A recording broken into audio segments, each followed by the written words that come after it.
السلام علیکم۔ ایک حاجت مند حضرت عثمان غنی رضی اللہ تعالی عنہ کے دروازے پر غروب آفتاب کے بعد آیا۔ ابھی اس نے دستک نہ دی تھی کہ حضرت عثمان غنی رضی اللہ تعالی عنہ کی آواز اس کے کانوں میں پڑی۔ وہ اپنی اہلیہ سے شکایت کر رہے تھے کہ چراغ کی بتی موٹی ہے جو تیل زیادہ استعمال کرنے کا سبب بن رہی ہے۔ حاجت مند نے جو سنا تو وہ سوچتا ہی رہ گیا کہ وہ ایسے شخص سے حاجت برائی کی کیا توقع کرے جو تیل کی معمول سے زیادہ خرچ پر اپنی بیوی کی سرزنش کر رہا ہے۔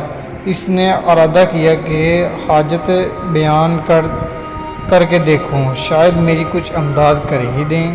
دستک سن کر حضرت عثمان غنی رضی اللہ تعالیٰ عنہ باہر آئے۔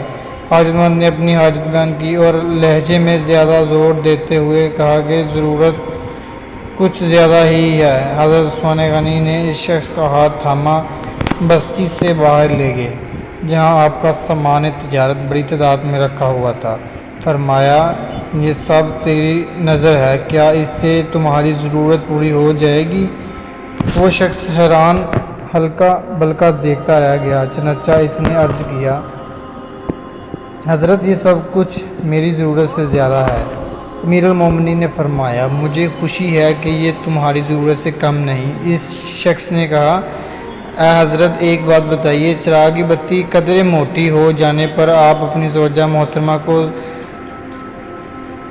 سرنگشت کر رہے تھے، حالانکہ چراغ اس قدر روشنی رکھنے میں شاید صرف 1 درہم کا تیل استعمال بھی نہ ہوتا، وہ تو آپ کو گوارا نہ ہوا اور یہاں ہزاروں کا سامان مجھے بلا تامل دے رہے ہیں۔ تب آپ نے فرمایا، بھائی چراغ میں تیل کا زیادہ اسراف ہے اور زیادہ اسراف اللہ کو پسند نہیں، اور مجھے اللہ کے حضور اپنے اعمال کی فکر رہتی ہے۔ یہاں مجھے فکر اعمال لاحق ہے، اس لیے میں نے سرنگشت کی سامان تمہیں اللہ کی خوشنودی کے لیے صدقہ دیا۔ اس پر اجر کی امید ہے اور وہاں پر حساب کا خوف ہے۔